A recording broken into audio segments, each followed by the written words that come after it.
Welcome back to Prank, persekutuan remaja aktual dan kekinian. Bagaimana kabar semuanya? Pasti baik dong. Semoga kalian sehat selalu dan juga bisa mengerjakan tugas-tugas yang diberikan sama guru dan bisa menjalani sekolah online dengan baik ya. Sebelum kita memulai ibadah pada malam hari ini, mari kita satu dalam doa. Tuhan Yesus, terima kasih untuk hari ini Kau sudah berikan kekuatan, kesehatan, dan juga aktivitas baru pada pagi hari hingga malam hari ini Tuhan. Sekarang kami datang lagi kepada Engkau, tolong berkati ibadah pada malam hari ini sehingga semuanya bisa berjalan dengan baik Tuhan tanpa konsult apapun. Dan juga tolong berkati teman-teman yang mendengarkan firman Tuhan, tolong juga agar mereka juga terberkati. Terima kasih Tuhan Yesus untuk kami, haleluya amin. Masih semangat ya teman-teman? Pasti semangat dong. Mari kita angkat satu pujian Sukacita Surga.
Guys, selamat malam.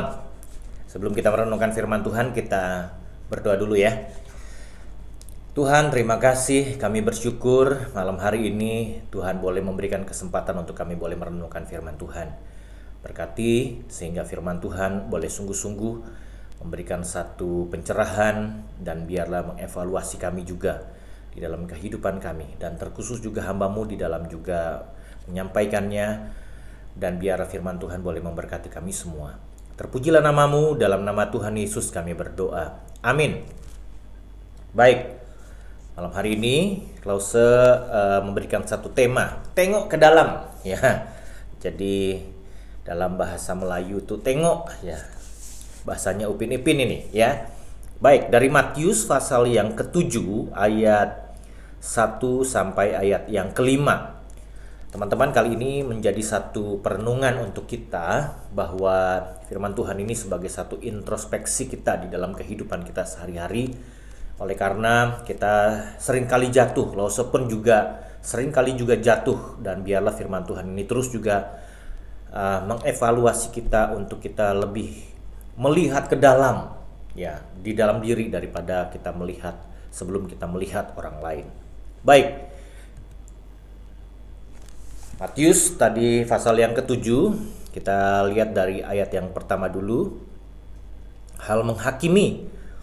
Jangan kamu menghakimi supaya kamu tidak dihakimi, karena dengan penghakiman yang kamu pakai untuk menghakimi, kamu akan dihakimi, dan ukuran yang kamu pakai untuk mengukur akan diukurkan kepadamu. Mengapakah engkau melihat selumbar di mata saudaramu sedangkan balok di matamu tidak engkau ketahui? Bagaimana engkau dapat berkata kepada saudaramu, biarlah aku mengeluarkan selumbar itu dari matamu, padahal ada balok di dalam matamu. Hai orang munafik, keluarkanlah dahulu balok dari matamu, maka engkau akan melihat dengan jelas untuk mengeluarkan selumbar itu dari mata saudaramu. Ini satu nasihat kepada orang-orang pada zaman itu yang juga Tuhan Yesus berikan, terkhusus juga para ahli Taurat dan orang-orang Farisi. Dan larangan ini akhirnya menjadi satu perkataan nasihat yang begitu akrab di telinga kita sampai saat ini, ya. Yang berhak menghakimi hanya Tuhan. Karena Tuhan adalah hakim yang adil, Dia adalah kudus, mulia, dan tidak bercacat celah, sehingga hanya Tuhanlah yang mampu untuk menghakimi.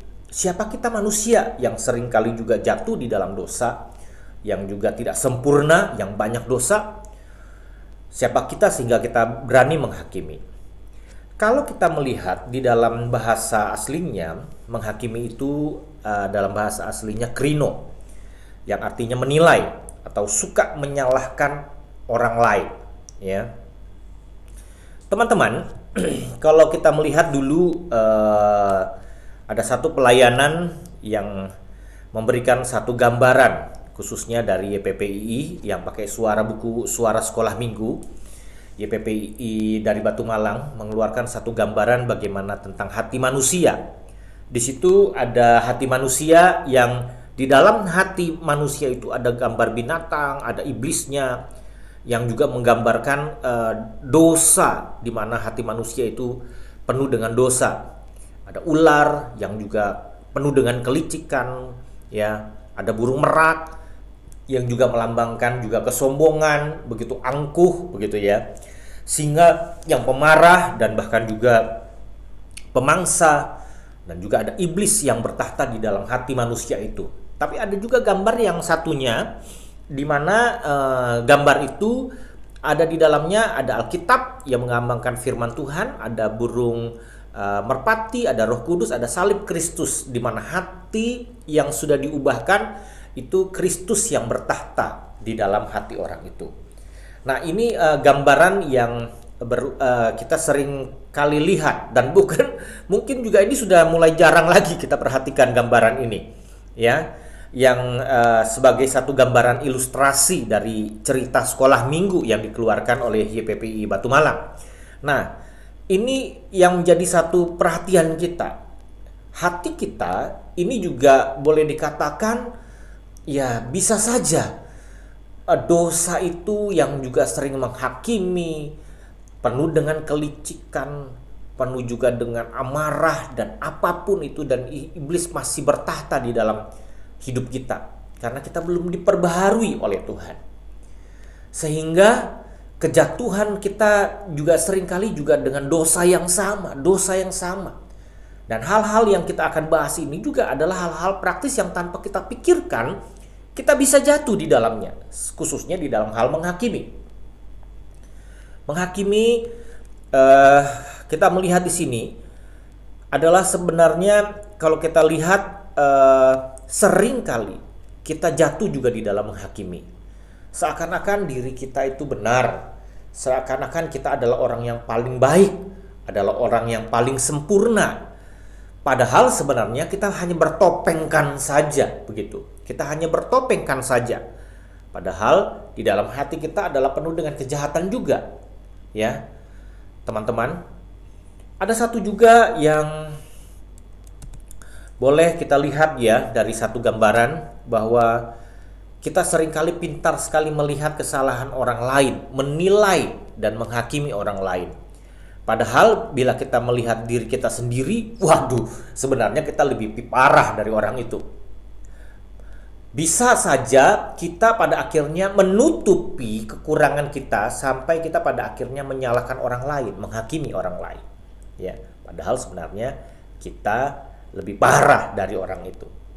Telunjuk itu kita arahkan kepada dia, padahal 4 jarinya mengarah kepada kita sendiri, ya.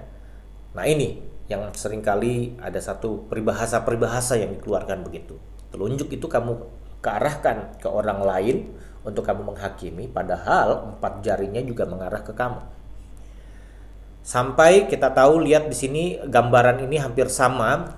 Kalau kita melihat selumbar di mata saudaramu, padahal balok di matamu, kamu tidak lihat. Itu sama seperti satu peribahasa yang kita sering dengar. Kuman di seberang lautan nampak, gajah di pelupuk mata nggak nampak.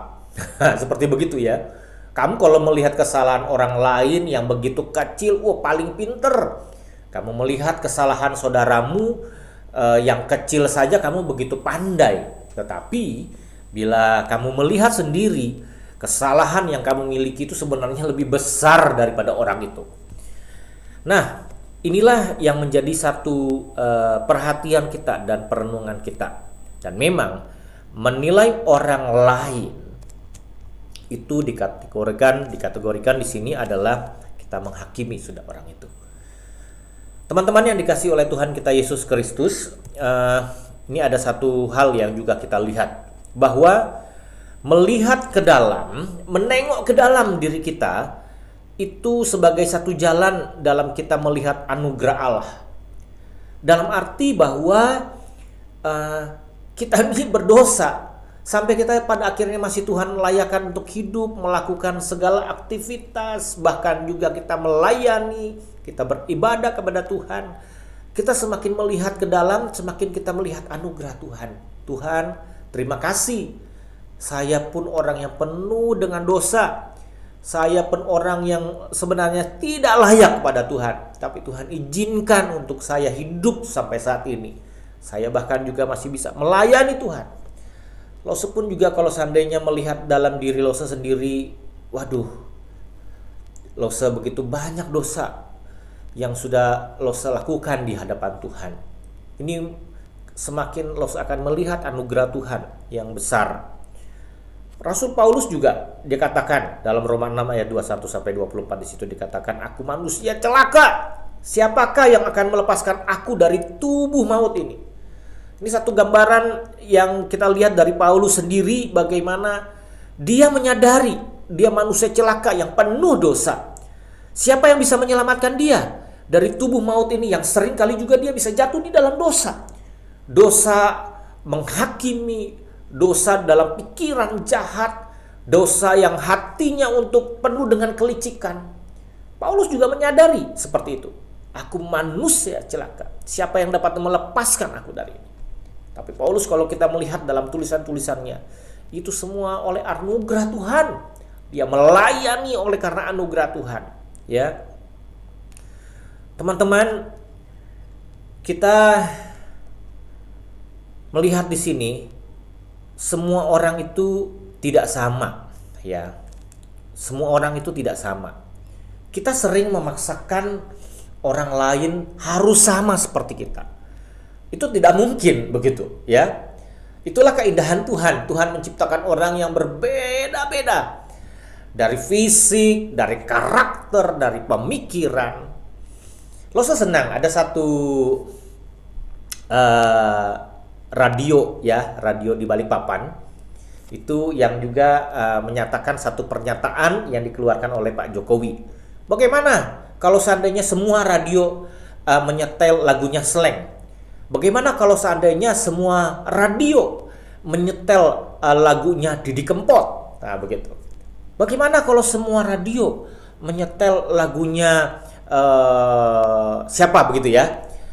Nah, akhirnya dia katakan, keberagaman itu perlu dipelihara. Itu merupakan satu anugerah, keberagaman itu. Ya, tidak mungkin semua sama. Tidak mungkin semua juga satu pikiran. Teman-teman, jadi kita harus bisa melihat bahwa kita tidak bisa memaksakan orang lain harus sama dengan kita. Kita melihat orang lain kadang-kadang menurut standar kita. Padahal kita menilai orang lain itu ya, mereka pun juga punya kebenaran masing-masing. Kita pun juga punya kebenaran. Sehingga kadang-kadang kita mau memaksakan dan menilai itu menurut standar kebenarannya kita sendiri.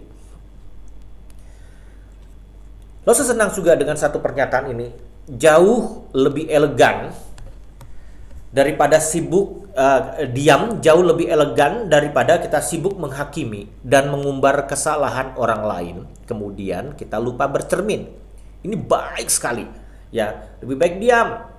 Jangan sampai kita menghakimi, menceritakan ke macam-macam orang, cerita ke sana kemari tanpa kita melihat sebenarnya diri kita lebih parah daripada orang itu.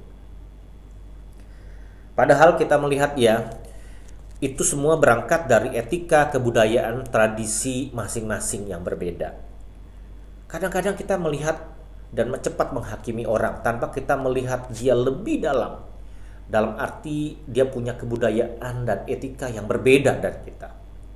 Makan contoh ini hal-hal praktis yang Lose nanti kasih gambaran supaya kalian bisa tahu juga dulu. Sebelum kita menjudge orang, menghakimi orang.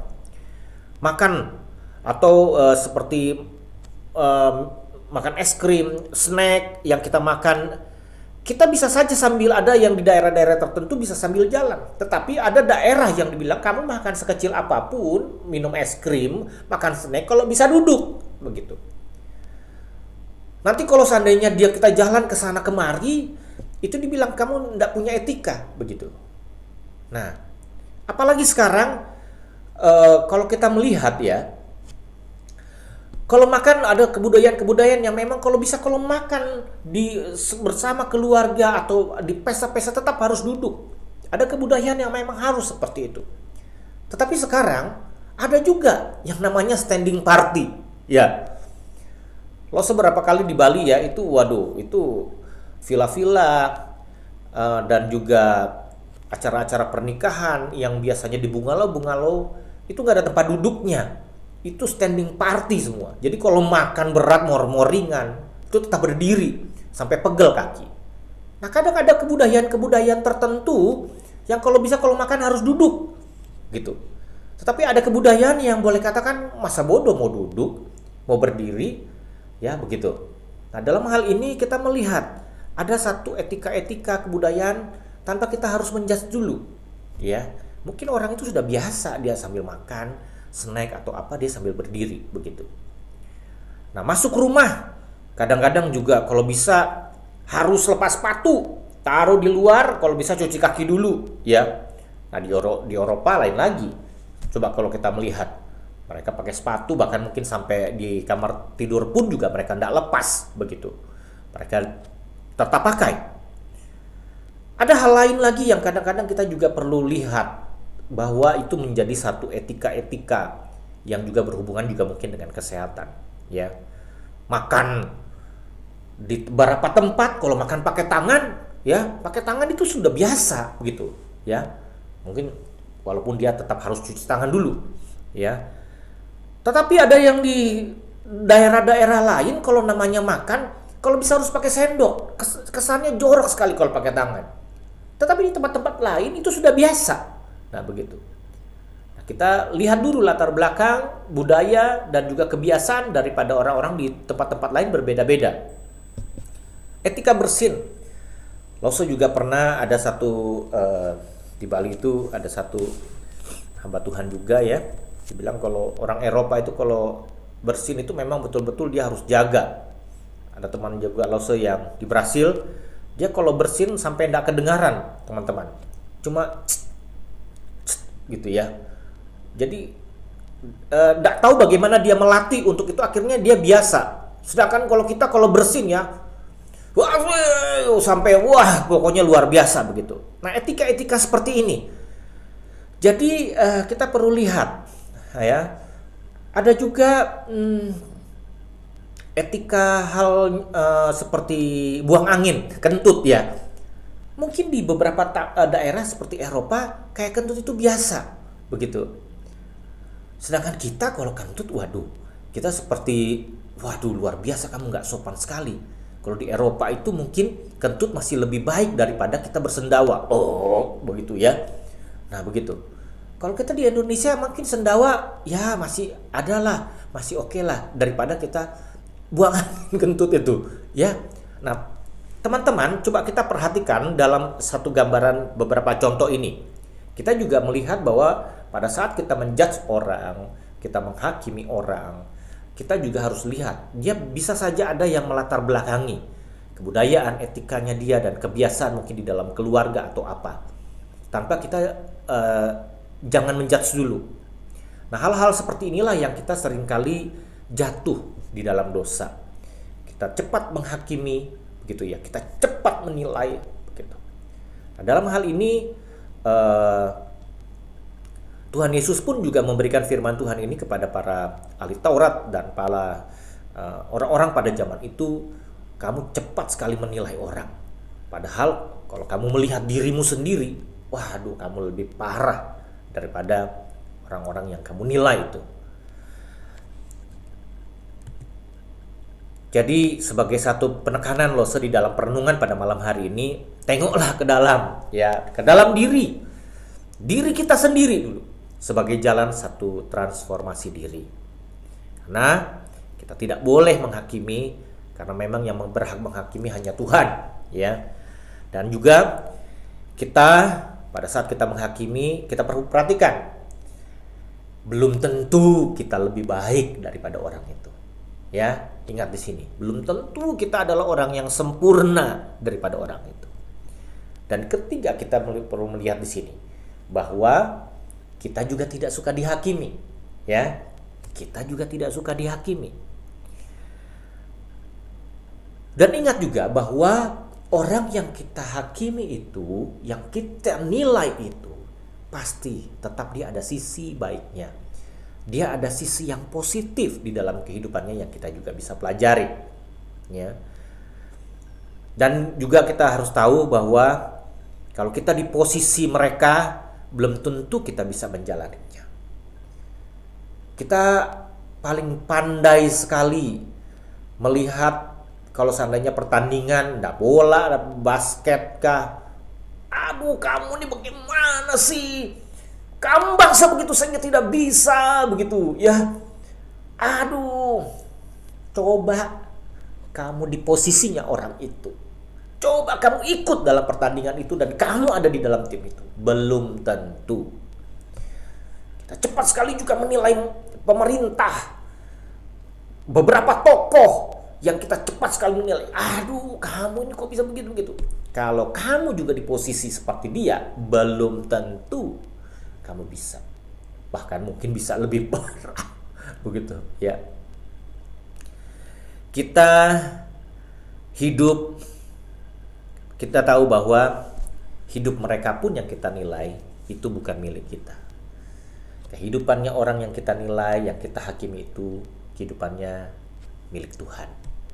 Kita tidak berhak, sehingga yang berhak menghakimi adalah Tuhan sendiri, yang sempurna, yang tidak bercacat. Dia yang suci, yang mulia, yang berhak menghakimi. Siapa kita? Tengoklah ke dalam diri kita. Kita penuh dengan dosa. Kita bisa lebih parah dari orang-orang yang kita nilai, yang kita hakimi. Perenungan malam hari ini menjadi satu evaluasi dan juga satu perenungan bagi kita. Kita tetap berdoa agar sungguh Tuhan tetap memberkati kita, mengevaluasi diri kita. Ada hal-hal yang kita tidak kita sadari, kita sering kali jatuh di dalam dosa itu. Baik, teman-teman, kita berdoa. Bapa dalam surga, terima kasih untuk perenungan malam hari ini. Ada hal lain lagi di dalam kehidupan kami yang mungkin kami tidak sadari. Kami sering kali jatuh di dalam dosa ini. Tuhan ampuni kami. Kami ingin juga tetap menintrospeksi diri kami, melihat ke dalam diri kami, menengok ke dalam hati kami dan pikiran kami, sebelum kami juga menjudge orang lain, menghakimi orang lain. Kami manusia yang tidak sempurna, Tuhan. Kami sering kali mengecewakan Tuhan, mengecewakan orang-orang juga di sekitar kami. Terima kasih Tuhan Yesus. Terima kasih untuk perenungan malam hari ini. Biarlah sungguh Tuhan memberkati kami, sehingga dalam perjalanan kehidupan kami ke depan semakin lebih baik, semakin menyenangkan Tuhan, semakin juga memberkati orang lain. Terpujilah nama-Mu, dalam nama Tuhan Yesus kami berdoa. Amin. Baik guys, kita bersyukur malam hari ini kita boleh bersama-sama bersekutu Dan biarlah waktu ini boleh kita memberikan sepenuhnya untuk kita boleh mengalami Tuhan. Teman-teman, kalian bisa memberikan persembahan sesuai dengan scan barcode yang ada. Dan Lose tetap mengingatkan bahwa setiap kita acara prank cuma ada sekian menit, lebih kurang 15 menit setelah prank ini kita akan bergabung dalam IG Live ya. Jadi kalian bisa cepat-cepat juga bisa bergabung, kalau telat-telat nanti sudah keburu selesai. Nah, jadi nanti ingat bahwa di Sabtu terakhir kita akan ada pertemuan Jimit. Link akan di-sharekan di grup Line ya. Jadi kalian mohon juga jangan telat karena itu waktunya juga singkat. Di dalam kita berdoa, kita sharing beberapa pokok doa dari beberapa teman kalian. Baik, kita akan berdoa terlebih dahulu untuk kita sebelum kita menutup prank pada malam hari ini. Mari kita berdoa bersama. Bapa dalam surga, terima kasih kami boleh bersekutu. Biarlah persekutuan malam hari ini boleh memberkati kami. Memberkati kami semua yang ada di dalam rumah kami masing-masing. Dan biarlah Tuhan tetap memberkati kesehatan kami semua, keluarga kami semua. Dan biarlah kehidupan kami di masa-masa pandemi ini pun juga tetap terhubung dengan Tuhan. Dan kami yakini bahwa Tuhan tetap memberkati kesehatan kami semua sekeluarga, kesehatan juga untuk teman-teman kami dan juga bahkan juga saudara-saudara kami. Dan biarlah pelayanan-pelayanan juga yang gereja kami juga berikan boleh sungguh boleh memberkati dan boleh melawat setiap jemaat walaupun mereka di rumah mereka masing-masing untuk boleh bersekutu, baik di dalam persekutuan bersama di komisi ataupun juga persekutuan doa pagi dan doa malam, dan bahkan juga di dalam ibadah umum. Terima kasih Tuhan, kami serahkan hanya di dalam tangan-Mu. Terpujilah nama-Mu, di dalam nama Tuhan Yesus kami berdoa dan kami bersyukur. Amin. Baik, kita akan mengangkat refnya pujian ini sekali lagi. Haleluya, Kau ada dalam hatiku. Haleluya.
Sampai di sini prank kita. Sampai bertemu di prank minggu depan dengan hamba Tuhan dari Jakarta yang akan melayani kita.